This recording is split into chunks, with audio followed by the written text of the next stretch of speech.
Capítulo 3. Tomamos el taxi del eterno tormento. Annabeth nos esperaba en un callejón de la calle Church. Tiró de Tyson y de mí justo cuando pasaba aullando el camión de los bomberos en dirección a la escuela Meriwether. ¿Dónde lo encontraste?, preguntó, señalando a Tyson. En otras circunstancias me habría alegrado mucho de verla. El verano anterior habíamos acabado haciendo las paces, pese a que su madre fuese atenea y no se llevara demasiado bien con mi padre. Y yo seguramente la había echado de menos bastante más de lo que estaba dispuesto a reconocer. Pero en aquel momento acababa de atacarme un grupo de gigantes caníbales. Tyson me había salvado la vida 3 o 4 veces, y todo lo que se le ocurría a Annabeth era mirarlo con fiereza, como si él fuese el problema. «Es amigo mío», le dije. «¿Es un sin techo? ¿Qué tiene eso que ver? Puede oírte, ¿sabes? ¿Por qué no se lo preguntas a él?» Ella pareció sorprendida. «¿Sabe hablar?» «Hablo», reconoció Tyson. «Tú eres preciosa». «¡Ah! ¡Asqueroso!», exclamó apartándose de él. No podía creer que se comportara de un modo tan grosero. Le miré las manos a Tyson, esperando ver un montón de quemaduras a causa de aquellas bolas ardientes. Pero no, las tenía en perfecto estado. Mugrientas, eso sí, y con cicatrices y unas uñas sucias del tamaño de patatas fritas, pero ese era su aspecto habitual. «¡Tyson!», dije con incredulidad. «¿No tienes las manos quemadas?» «Claro que no», dijo Annabeth entre dientes. «Me sorprende que los estrigones hayan tenido las agallas de atacarte estando con él». Tyson parecía fascinado por el pelo rubio de Annabeth. Intentó tocarlo, pero ella le apartó la mano con brusquedad. «Annabeth», dije, «¿de qué estás hablando? ¿Qué?» «Lestrigones. Esos monstruos del gimnasio. Son una raza de gigantes caníbales que viven en el extremo norte más remoto. Ulises se tropezó una vez con ellos, pero yo nunca los había visto bajar tan al sur como para llegar a Nueva York». «Lo que sea, no consigo decirlo. ¿No tienen algún nombre más normal?» Ella reflexionó un momento. «Canadienses», decidió por fin. «Y ahora, vamos, hemos de salir de aquí». «La policía debe de estar buscándome». «Ese es el menor de nuestros problemas», dijo. «¿Has tenido sueños últimamente?» «¿Sueños? ¿Sobre Grover?» Su cara palideció. «¿Grover? No. ¿Qué pasa con Grover?» Le conté mi pesadilla. «¿Por qué me lo preguntas? ¿Sobre qué has soñado tú?» La expresión de sus ojos era sombría y turbulenta, como si tuviera la mente a 100.000 kilómetros por hora. «El campamento», dijo por fin.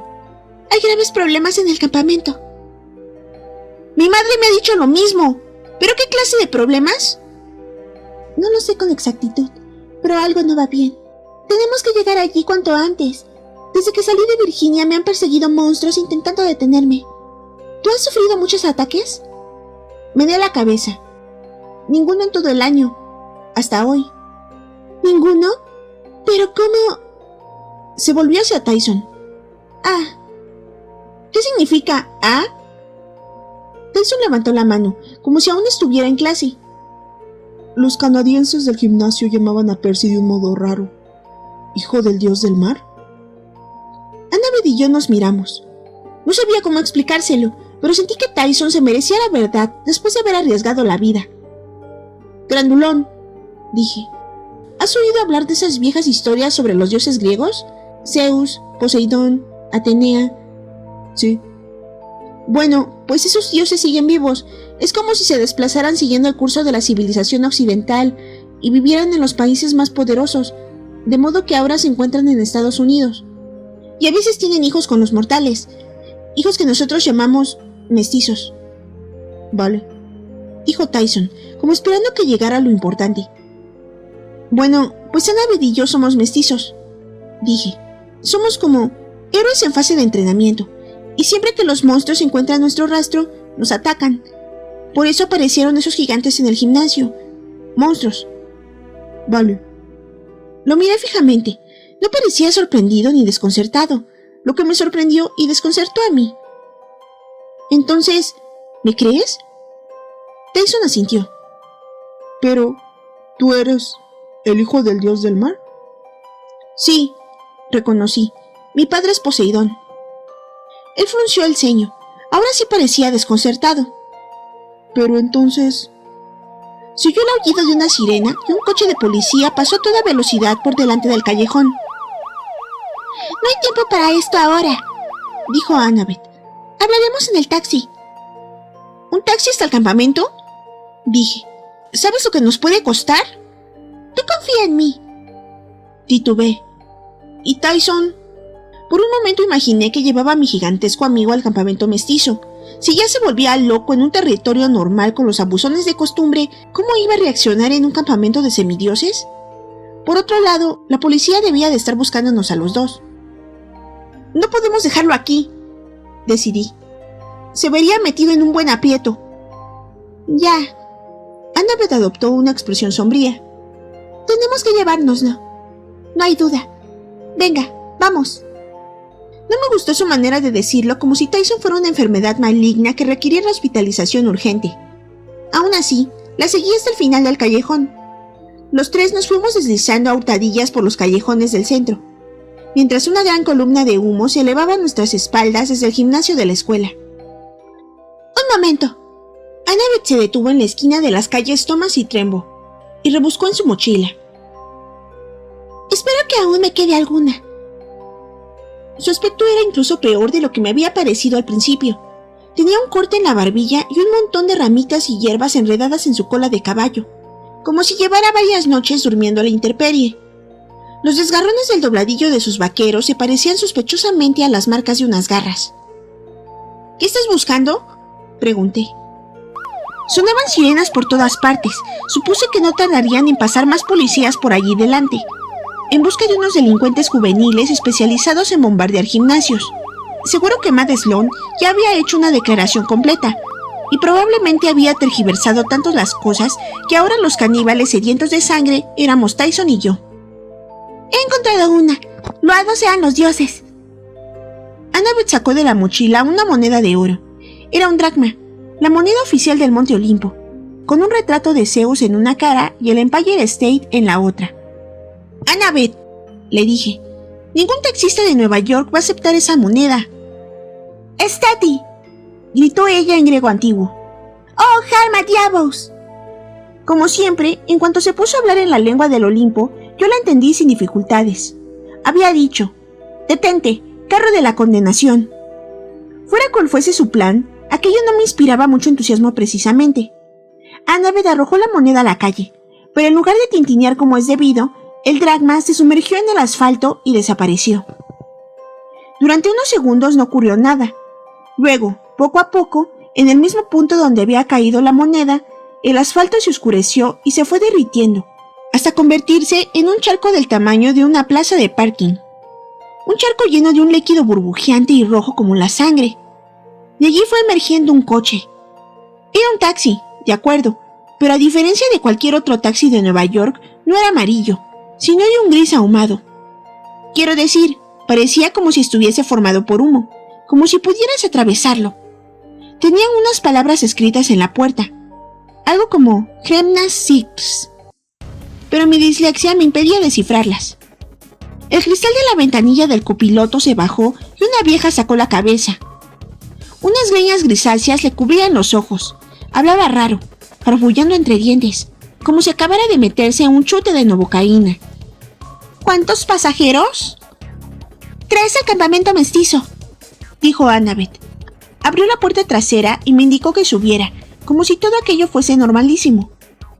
¡Ah!, chilló la vieja. ¡No llevamos a esa clase de gente!, señalaba a Tyson con un dedo huesudo. ¿Qué demonios ocurría? ¿Sería el día del acoso nacional a los chicos feos y grandulones? Ganará una buena propina, prometió Annabeth. 3 dracmas más al llegar. ¡Hecho!, graznó la vieja. Subí al taxi a regañadientes. Tyson se embutió en medio y Annabeth subió la última. El interior también era de un gris ahumado, pero parecía bastante sólido. El asiento estaba rajado y lleno de bultos, o sea que no era muy diferente de la mayoría de los taxis. No había un panel de plexiglas que nos separase de la anciana dama que conducía. Un momento, no era una dama, Eran 3 las que se apretujaban en el asiento delantero, cada una con el pelo grasiento cubriéndole los ojos, con manos sarmentosas y vestidos de arpillera gris. «Long Island», dijo la que conducía. «Bueno por circular fuera del área metropolitana». ¡Ja! Pisó el acelerador y yo me golpeé la cabeza con el respaldo. Por los altavoces sonó una voz grabada. «Hola, soy Ganímedes, el copero de Zeus, y cuando salgo para comprarle vino al Señor de los Cielos, siempre me abrocho el cinturón».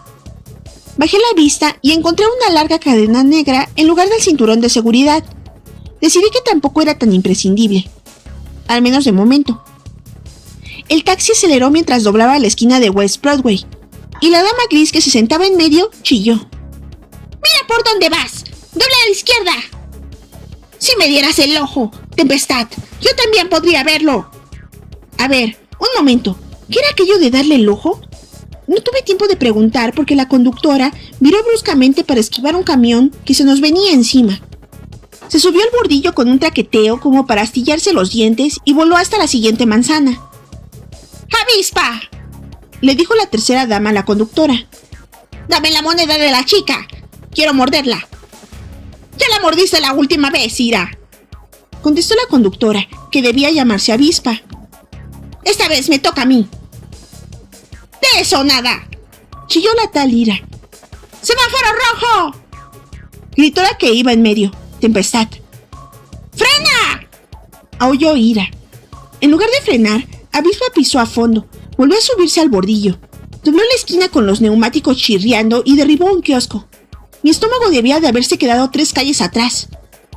«Perdone», dije, «pero ¿usted ve algo?» «¡No!», gritó Avispa, aferrada al volante. «¡No!», gritó Tempestad, estrujada en medio.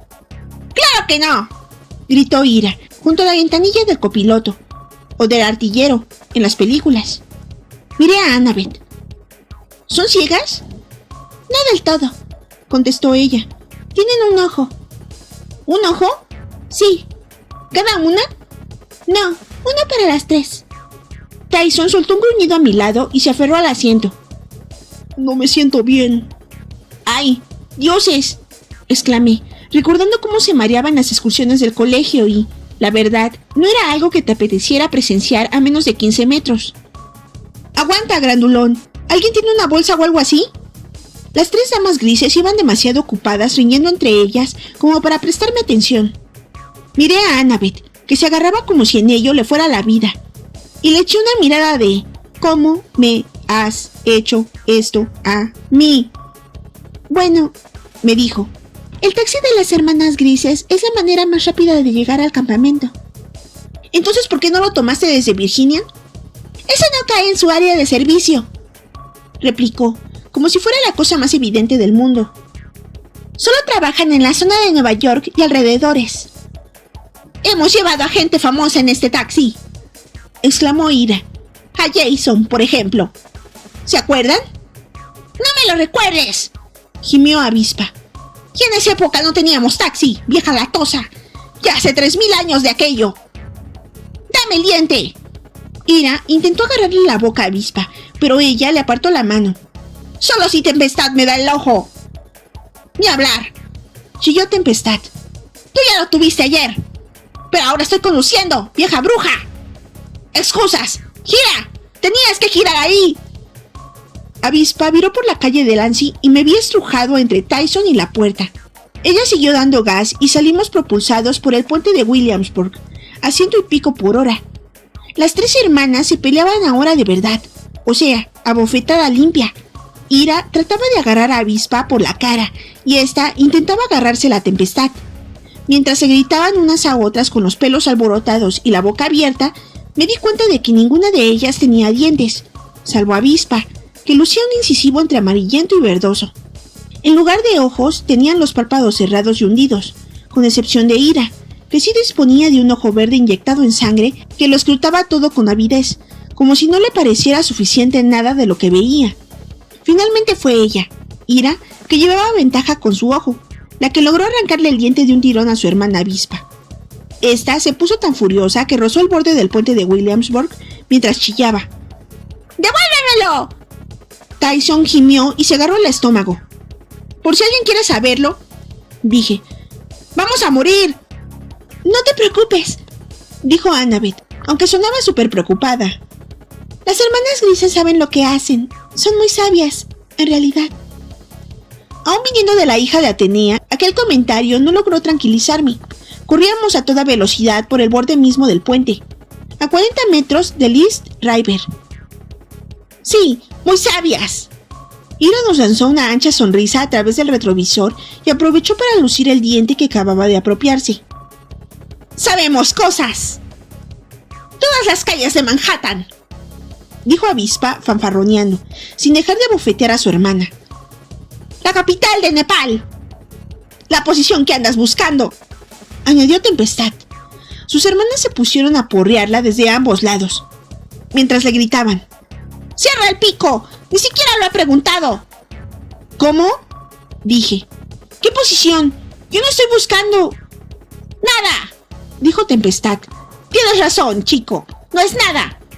¡Dímelo! ¡No! Chillaron las tres. La última vez que lo dijimos fue terrible, dijo Tempestad. ¡El ojo arrojado a un lago!, asintió Ira. ¡Años para recuperarlo!, gimió Avispa. Y hablando de eso, ¡devuélvemelo! ¡No!, aulló Ira. ¡El ojo!, se desgañitó Avispa. ¡Dámelo! Le dio un mamporro a Ira en la coronilla. Se oyó un ruido repulsivo. Plop, y algo le saltó de la cara.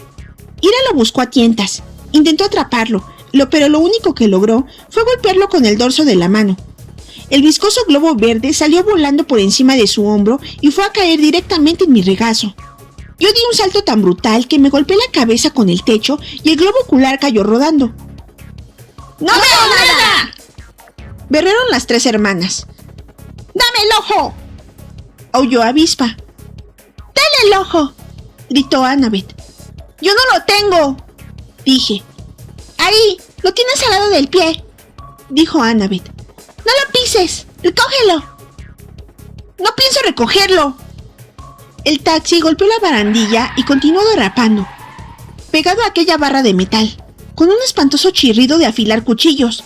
El coche temblaba y soltaba una columna de humo gris, como a punto de disolverse por pura fricción. ¡Me voy a marear!, avisó Tyson. ¡Annabeth!, grité. ¡Déjale tu mochila a Tyson! ¿Estás loco? ¡Recoge el ojo! Avispa dio un golpe brusco al volante y el taxi se separó de la barandilla. Nos lanzamos hacia Brooklyn a una velocidad muy superior a la de cualquier taxi humano. Las hermanas grises chillaban. Se daban mamporros unas a otras y reclamaban a gritos el ojo. Al final me armé de valor. Rasgué un trozo de mi camiseta de colores, que ya estaba hecha jirones de tan chamuscada, y recogí el globo ocular. ¡Buen chico!, gritó Ira, como si supiera de algún modo que su preciado ojo se hallaba en mi poder. ¡Devuélvemelo! No lo haré hasta que me digas a qué te referías. ¿Qué era eso de la posición que estoy buscando? ¡No hay tiempo!, chilló Tempestad. ¡Acelerando! Miré por la ventanilla. No había duda. Árboles, coches y barrios enteros pasaban zumbando por nuestro lado, convertidos en un borrón gris. Ya habíamos salido de Brooklyn y estábamos atravesando Long Island. ¡Percy!, me advirtió Annabeth. Sin el ojo no podrán encontrar nuestro destino. Seguiremos acelerando hasta estallar en 1000 pedazos. Primero han de decírmelo, contesté. O abriré la ventanilla y tiraré el ojo entre las ruedas de los coches. ¡No!, berraron las hermanas grises. ¡Demasiado peligroso! Estoy bajando la ventanilla. ¡Espera!, gritaron las hermanas. 30, 31, 75, 12. ¿Y eso qué es? No tiene ningún sentido. 30, 31, 75, 12. Aulló Ira. No podemos decirte más. Y ahora devuélvenos el ojo. Ya casi llegamos al campamento. Habíamos salido de la autopista y cruzábamos zumbando los campos del norte de Long Island. Ya veía al fondo la colina mestiza, con su pino gigantesco en la cima. El árbol de Talia, que contenía la energía vital de una semidiosa heroica. ¡Percy!, dijo Annabeth con tono apremiante. ¡Dales el ojo ahora mismo! Decidí no discutir. Solté el ojo en el regazo de avispa. La vieja dama lo agarró rápidamente, se lo colocó en la órbita como quien se pone una lentilla y parpadeó. ¡Guau! Frenó a fondo. El taxi derrapó 4 o 5 veces entre una nube de polvo y se detuvo chirriando en mitad del camino de tierra que había al pie de la colina mestiza. Tyson soltó un eructo monumental. Ahora mucho mejor. Está bien, les dije a las hermanas grises. Díganme qué significan esos números. ¡No hay tiempo! Annabeth abrió la puerta.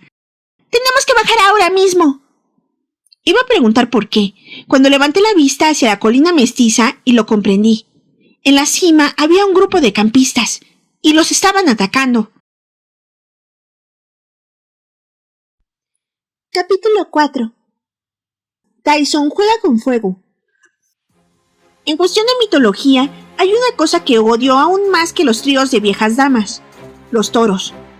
El verano anterior había combatido con el Minotauro en la cima de la colina mestiza, pero lo que vi allá arriba esta vez era peor. Había 2 toros, y no toros con la esquiera, sino de bronce y del tamaño de elefantes. Y por si fuera poco, echaban fuego por la boca. En cuanto nos apeamos, las hermanas grises salieron a escape en dirección a Nueva York, donde la vida debía de ser más tranquila. Ni siquiera guardaron a recibir los 3 dracmas de propina. Se limitaron a dejarnos a un lado del camino. Allí estábamos, Annabeth con su mochila y su cuchillo por todo equipaje, y Tyson y yo, todavía con la ropa de gimnasia chamuscada. ¡Oh, dioses!, dijo Annabeth observando la batalla, que proseguía con furia en la colina. Lo que más aún me inquietaba no eran los toros en sí mismos, ni los 10 héroes con armadura completa tratando de salvar sus traseros chapados en bronce. Lo que me preocupaba era que los toros corrían por toda la colina, incluso por el otro lado del pino. Aquello no era posible. Los límites mágicos del campamento impedían que los monstruos pasasen más allá del árbol de Talia. Sin embargo, los toros metálicos lo hacían sin problemas. Uno de los héroes gritó: ¡Patrulla de frontera! ¡A mí! Era la voz de una chica, una voz bronca que me resultó conocida. ¿Patrulla de frontera?, pensé. En el campamento no había ninguna patrulla de frontera. ¡Es Clarice!, dijo Annabeth. ¡Venga, tenemos que ayudarla! Normalmente, correr en socorro de Clarice no habría ocupado un lugar muy destacado en mi lista de prioridades. Era una de las peores abusonas de todo el campamento. Cuando nos conocimos, trató de introducir mi cabeza en un váter. Además, era hija de Ares, y yo había tenido un grave encontronazo con su padre el verano anterior, de manera que ahora el dios de la guerra y todos sus hijos me odiaban. Aún así, estaba metida en un aprieto. Los guerreros que iban con ella se habían dispersado y corrían aterrorizados ante la embestida de los toros, y varias franjas de hierba alrededor del pino habían empezado a arder. Uno de los héroes gritaba y agitaba los brazos mientras corría en círculo con el penacho de su casco en llamas, como un fogoso moicano. La armadura de la propia Clarice estaba muy chamuscada y luchaba con el mango roto de una lanza.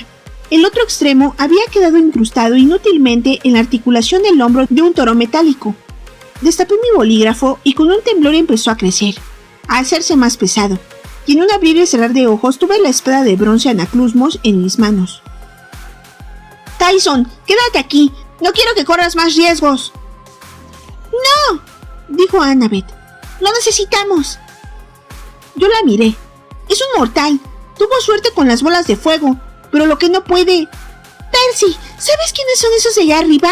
Son los hijos de Colquide, obra del mismísimo Hefesto. No podemos combatir con ellos sin el filtro solar FPS 50.000 de Medea. Acabaremos carbonizados. ¿Qué cosa de Medea? Annabeth hurgó en su mochila y soltó una maldición. Tenía un frasco de esencia de coco tropical en la mesilla de noche de mi casa. Tenía que haberlo traído. ¡Jolines! Hacía tiempo que había aprendido a no hacerle demasiadas preguntas, pues solo lograba quedar todavía más desconcertado. Mira, no sé de qué estás hablando, pero no voy a permitir que Tyson acabe frito. Percy. Tyson, mantente alejado. Alcé mi espada. ¡Vamos allá! Él intentó protestar, pero yo ya estaba corriendo colina arriba, hacia Clarice, que ordenaba a gritos a su patrulla que se colocara en formación de falange. Era una buena idea. Los pocos que le escuchaban se alinearon hombro con hombro y juntaron sus escudos. Formaron un cerco de bronce erizado de lanzas que asomaban por encima como pinchos de puercoespín. Por desgracia, Clarice solo había conseguido reunir a 6 campistas. Los otros 4 seguían corriendo con el casco en llamas. Annabeth se apresuró a ayudarlos. Retó a uno de los toros para que le embistiera y luego se volvió invisible, lo cual dejó al monstruo completamente confundido. El otro corría a embestir el cerco defensivo de Clarice. Yo estaba aún a mitad de la cuesta, no lo bastante cerca como para echar una mano. Clarice ni siquiera me había visto. El toro corría a una velocidad mortífera, pese a su enorme tamaño. Su pellejo de metal resplandecía al sol. Tenía rubíes del tamaño de un puño en lugar de ojos y cuernos de plata bruñida, y cuando abría las bisagras de su boca, exhalaba una abrasadora columna de llamas. ¡Mantened la formación!, ordenó Clarice a sus guerreros. De Clarice podían decirse muchas otras cosas, pero no que no fuera valiente. Era una chica más bien grandulona, con los ojos crueles de su padre, y parecía haber nacido para llevar la armadura griega de combate. Aún así, yo no veía cómo se las iba a arreglar para resistir la embestida de aquel toro. Por si fuera poco, el otro toro se cansó de buscar a Annabeth y, girando sobre sí, se situó a espaldas de Clarice, dispuesto a embestirla por la retaguardia. ¡Detrás de ti!, chillé. ¡Cuidado! No debería haber dicho nada, porque lo único que conseguí fue sobresaltarla. El toro número 1 se estrelló contra su escudo y la falange se rompió. Clarice salió despedida hacia atrás y aterrizó en una franja de terreno quemada y todavía llena de brasas. Después de tumbarla, el toro bombardeó a los demás héroes con su aliento ardiente y fundió sus escudos, dejándolos sin protección. Ellos arrojaron sus armas y echaron a correr, mientras el toro número 2 se dirigía hacia Clarice para liquidarla. Me lancé de un salto y la sujeté por las correas de su armadura. Conseguí arrastrarla y sacarla de en medio, justo cuando el número 2 pasaba como un tren de carga. Le di un mandoble con contracorriente y le hice un gran corte en el flanco, pero el monstruo se limitó a chirriar y crujir, y no se detuvo. No me había tocado, aunque percibí el calor de su pellejo metálico. Con aquella temperatura corporal, habría derretido un helado más deprisa que un microondas. ¡Suéltame! Clarice me aporreaba la mano. ¡Maldito seas, Percy! La dejé en un montículo junto al pino y me volví para hacer frente a los toros. Ahora estábamos en la parte interior de la colina, y desde allí se dominaba el valle del campamento mestizo. Las cabañas, los campos de entrenamiento, la casa grande, todo aquello corría peligro si nos vencían los toros. Annabeth ordenó a los demás héroes que se dispersaran y mantuvieran distraídos a aquellos monstruos. El número 1 describió un amplio círculo para venir hacia mí, mientras cruzaba la cima de la colina, donde los límites mágicos deberían haberlo detenido. Redujo un poco la velocidad, como si estuviera luchando con un fuerte viento, pero enseguida lo atravesó y continuó acercándose al galope. El toro número 2 se volvió también para embestirme. Chisporroteaba y arrojaba fuego por el corte que le había hecho en el flanco. Yo no sabía si podía sentir dolor, pero sus ojos de rubí parecían mirarme furiosos, como si se tratara ya de una cuestión personal. No podía combatir con los 2 toros al mismo tiempo. Tenía que tumbar primero al número 2 y cortarle la cabeza antes de que el número 1 me embistiera otra vez. Sentía los brazos cansados y me di cuenta de que hacía mucho que no me ejercitaba en el manejo de contracorriente y había perdido mucha práctica. Me disponía a atacar cuando el toro número 2 me lanzó una llamarada. Rodé hacia un lado mientras el aire se convertía en una oleada de puro calor y me arrebataba el oxígeno de los pulmones. Tropecé con algo, tal vez una raíz, y sentí dolor en el tobillo. Aún así, me las arreglé para lanzar un mandoble con la espada y le corté un trozo del hocico. El monstruo se alejó al galope, enloquecido y ofuscado, pero antes de que pudiese regodearme demasiado, noté que me costaba incorporarme. Lo intenté otra vez y me falló la pierna izquierda. Tenía un esguince en el tobillo, o quizá estuviera roto. El toro número 1 arremetió directamente hacia mí y no había modo de apartarse de su camino, ni siquiera a rastras. ¡Tyson, ayúdalo!, gritó Annabeth. No muy lejos, cerca ya de la cima, Tyson gimió. ¡No puedo pasar! Yo, Annabeth Chase, te autorizo a entrar en el campamento mestizo. Un trueno pareció sacudir la colina y, de repente, apareció Tyson como propulsado por un cañón. ¡Percy necesita ayuda!, gritó. Se interpuso entre el toro y yo justo cuando el monstruo desataba una lluvia de fuego de proporciones nucleares. ¡Tyson!, chillé. La explosión se remolinó a su alrededor como un tornado rojo. Solo se veía la silueta oscura de su cuerpo. Y tuve la horrible certeza de que mi amigo acababa de convertirse en un montón de ceniza. Pero cuando las llamas se extinguieron, Tyson seguía en pie, completamente ileso. Ni siquiera sus ropas andrajosas se habían chamuscado. El toro debía de estar tan sorprendido como yo, porque antes de que pudiese soltar una segunda ráfaga, Tyson cerró los puños y empezó a darle mamporros en el hocico. ¡Vaca mala! Sus puños abrieron un cráter en el morro de bronce y dos pequeñas columnas de fuego empezaron a salirle por las orejas. Tyson lo golpeó otra vez y el bronce se arrugó bajo su puño como si fuese chapa de aluminio. Ahora la cabeza del toro parecía una marioneta vuelta del revés como un guante. ¡Abajo!, gritaba Tyson. El toro se tambaleó y se derrumbó por fin sobre el lomo. Sus patas se agitaron en el aire débilmente y su cabeza abollada empezó a humear. Annabeth se me acercó corriendo para ver cómo estaba. Yo notaba el tobillo como lleno de ácido, pero ella me dio de beber un poco de néctar olímpico de su cantimplora y enseguida volví a sentirme mejor. En el aire se esparcía un olor a chamusquina que procedía de mí mismo. Según descubrí luego, se me había quemado el vello de los brazos. ¿Y el otro toro?, pregunté. Ella señaló hacia el pie de la colina. Clarice se había ocupado de la vaca mala número 2. Le había atravesado la pata trasera con una lanza de bronce celestial. Ahora, con el hocico medio destrozado y un corte enorme en el flanco, intentaba moverse a cámara lenta y caminaba en círculo como un caballito de carrusel. Clarice quitó el casco y vino a nuestro encuentro. Un mechón de su grasiento pelo castaño humeaba todavía, pero ella no parecía darse cuenta. ¡Lo has estropeado todo!, me gritó. ¡Lo tenía perfectamente controlado! Me quedé demasiado estupefacto para poder responder. Annabeth le soltó entre dientes. Yo también me alegro de verte, Clarice. ¡Ah!, gruñó ella. No vuelvas a intentar salvarme nunca más. Clarice, dijo Annabeth, tienes varios heridos. Eso pareció devolverla a la realidad. Incluso ella se preocupaba por los soldados bajo su mando. Vuelvo enseguida, masculló y echó a caminar penosamente para evaluar los daños. Miré a Tyson. No estás muerto. Tyson bajó la mirada, como avergonzado. Lo siento, quería ayudar. Te he desobedecido. Es culpa mía, dijo Annabeth. No tenía alternativa. Debía dejar que Tyson cruzara la línea para salvarte. Si no, habrías acabado muerto. ¿Dejarle cruzar la línea?, pregunté. Pero... Percy, dijo ella. ¿Has observado a Tyson de cerca? Quiero decir, su cara. Olvídate de la niebla y míralo de verdad. La niebla hace que los humanos vean solamente lo que su cerebro es capaz de procesar, y yo sabía que también podía confundir a los semidioses. Pero aún así... Miré a Tyson a la cara. No era fácil. Siempre me había costado mirarlo directamente, aunque nunca había entendido muy bien por qué.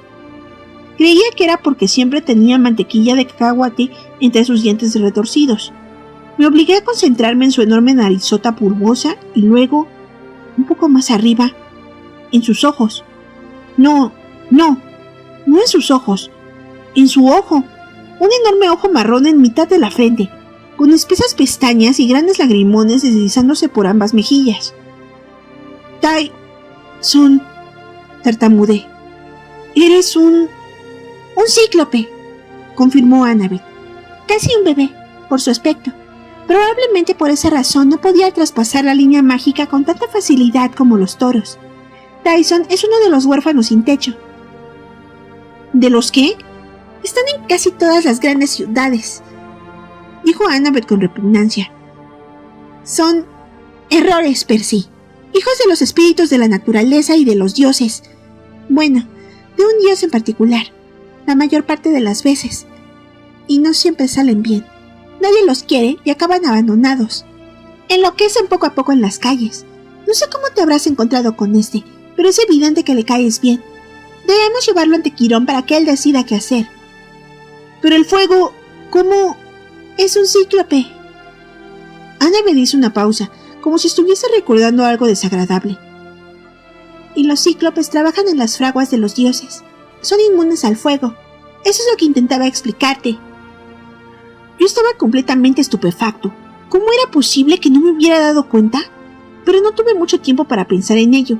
La ladera de la colina seguía ardiendo y los heridos requerían atención. Y aún había 2 toros de bronce escacharrados de los que había que deshacerse y que, mucho me temía, no cabrían en nuestros contenedores de reciclaje. Clarice regresó y se limpió el hollín de la frente. Jackson, si puedes sostenerte, ponte de pie. Tenemos que llevar los heridos a la casa grande e informar a Tántalo de lo ocurrido. ¿Tántalo? ¡Director de actividades!, aclaró Clarice con impaciencia. El director de actividades es Quirón. Además, ¿dónde está Argos? Él es el jefe de seguridad. Debería estar aquí. Clarice puso cara avinagrada. Argos fue despedido. Habéis estado demasiado tiempo fuera, vosotros dos. Las cosas han cambiado. Pero Quirón, él lleva más de 3000 años enseñando a los chicos a combatir con monstruos. No puede haberse ido así, sin más. ¿Qué ha pasado? Pues, ¿qué ha pasado?, me espetó, señalando el árbol de Thalia. Todos los campistas conocían la historia de aquel árbol. 3 años atrás, Grover, Annabeth y otros 2 semidioses llamados Thalia y Locke habían llegado al campamento mestizo perseguidos por un auténtico ejército de monstruos. Cuando los acorralaron finalmente en la cima de la colina, Thalia, una hija de Zeus, había decidido hacerles frente allí mismo para dar tiempo a que sus amigos se pusieran a salvo. Su padre, Zeus, al ver que iba a morir, se apiadó de ella y la convirtió en un pino. Su espíritu había reforzado los límites mágicos del campamento, protegiéndolo contra los monstruos, y el pino había permanecido allí desde entonces, lleno de salud y vigor. Pero ahora sus agujas se habían vuelto amarillas. Había un enorme montón esparcido en torno a la base del árbol. En el centro del tronco, a 1 metro de altura, se veía una marca del tamaño de un orificio de bala de donde resumaba savia verde. Fue como si un puñal de hielo me atravesara el pecho. Ahora comprendía por qué se hallaba en peligro el campamento. Las fronteras mágicas habían empezado a fallar porque el árbol de Thalia se estaba muriendo. Alguien lo había envenenado.